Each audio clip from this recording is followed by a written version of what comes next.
Hi అండి. Reliance మార్ట్లో పండ్లు కానీ కూరగాయలు కానీ ఏమైనా కొనుక్కున్నప్పుడు ఇలాంటివి నెట్ బ్యాగ్స్ అయితే వస్తాయి కదా, వీటిని వేస్ట్గా పడేయడం ఎందుకని నేనైతే స్క్రబ్ ప్యాడ్స్ అయితే తయారు చేసుకుంటున్నాను.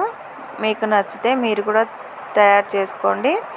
టెంకాయలు తెచ్చుకున్నప్పుడు ఇలా పీస్ అయితే ఉంటుంది కదా, దాంతో ఇలాగా గుండ్రాయి తీసుకొని టెంకాయ పీసును మెత్తగా కొట్టుకోవాలి. ఆ టెంకాయ పీసులో ఉండే పొడి అంతా రాలిపోతుంది ఇలా కొట్టుకోవడం వల్ల. లేదంటే ఇలాగా కొంచెం కొంచెంగా అయితే తీసుకోవచ్చు.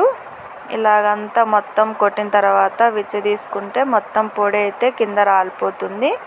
కొంచెం రౌండ్గా చేసుకొని నెట్ బ్యాగ్ తీసుకొని దాంట్లోకి పెట్టి ఒక రౌండ్ తిప్పుకొని మళ్ళీ రివర్స్ అయితే చేసుకోవాలి నెట్టును. అలాగే ఒక 3 టైమ్స్ చేసుకోవాలి.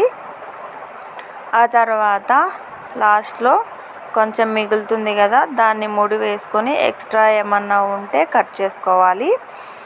ఇలాగా నేనైతే ఒక 3 అయితే చేసుకున్నాను. వీటిని అయితే బాగా ఉపయోగించుకోవచ్చు. ఒకప్పుడు టెంకాయ పీస్తోనే డైరెక్ట్గా కడుక్కునే వాళ్ళం కదా, ఇప్పుడైతే స్క్రబ్ ప్యాడ్స్ అయితే రెడీమేడ్ వచ్చాయని వీటిని పక్కన పడేసాము. ఇలాగా కట్టుకోవడం వల్ల ఈ పీస్ అనేది ప్లేట్లకు కానీ గ్లాసులకు కానీ ఇరుక్కోకుండా నీట్గా అయితే ఉంటుంది.